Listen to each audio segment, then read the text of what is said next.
Unionize should be a basic right of any group. You should be able to organize. You should have no privileges, no special benefits legislated to benefits the unions, but you should never deny any working group to organize and negotiate for the best set of standards of working conditions. These workers are on the other side of the union fence. They're building 2 Social Security offices in Baltimore. On this government project, everyone's a union worker. They rely on their union to protect them against competition from non-union labor. Well, just because you have a group of people who get together does not mean you will advocate change, right? I mean, what can a union really accomplish? Right. I've called this meeting to discuss the Australian workplace agreements. We're going to send out a pretty clear message to the unions that we're not going to be strong-armed. And we will remind them that they are entirely responsible for our actions and that we will not submit to their strong-arm tactics in the future. Right, they've negotiated everything away from us, the bastards. They've bled us dry. And not just from us, but from our co-workers and our co-workers' co-workers. And our co-workers, co-workers, co-workers. Yeah, right. Now co-workers, co-workers, co-workers, co-workers. All right. Don't labour the point. Labour, I guess. Shut up. And after all that, what has the union movement ever done for us? Maternity leave? What? Maternity leave. Oh, yeah. They did give us that. Superannuation? Oh, yeah. Do you remember how hard it used to be able to retire? Do you remember that, sir? All right, yeah, okay. Well, maternity leave and superannuation are 2 things that the unions have done for us. And workers' compensation? Well, obviously workers' compensation's a given. You know, it goes without saying. But apart from maternity leave, superannuation and workers' compensation, what has the union movement ever done for us? Medicare? The award system. Occupational health and safety.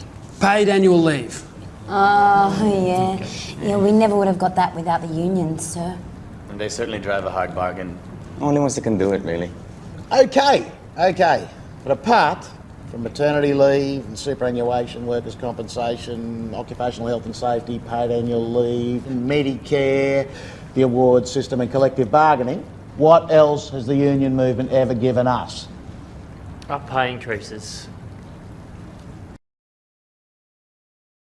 So workers can negotiate a better wage, go on strike, and receive health benefits, job security, and many other benefits by being in a union.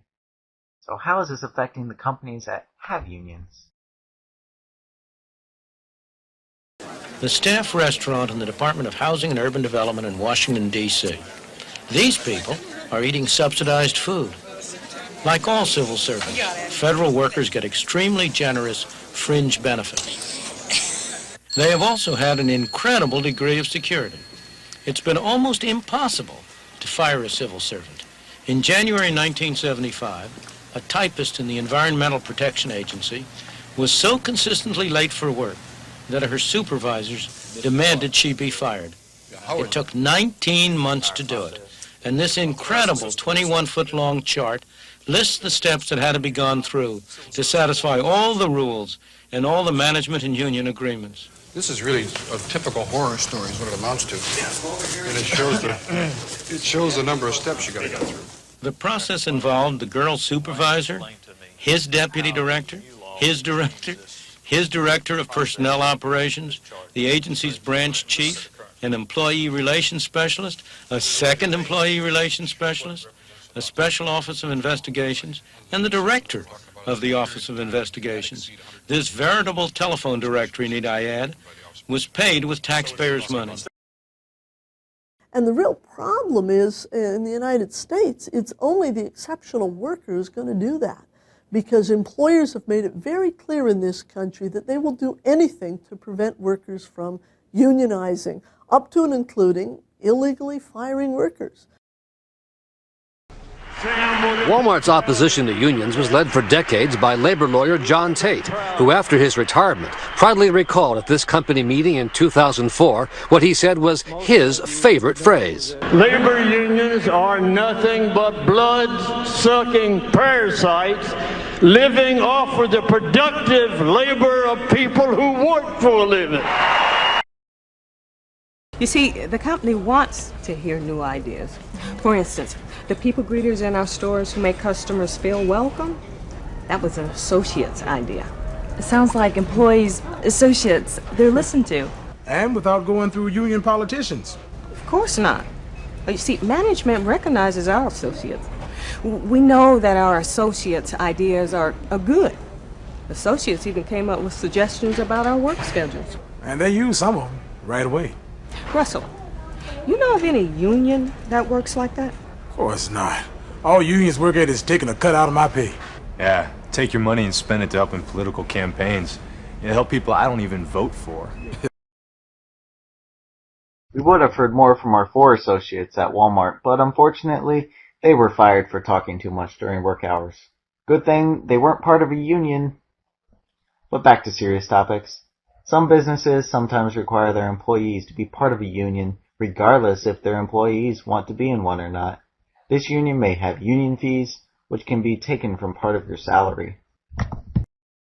Right. When people have a chance to choose whether or not they're going to join a union over being forced, coerced into joining a union, prosperity results. Jobs are created. When you look at the numbers, they bear this very fact out. Okay.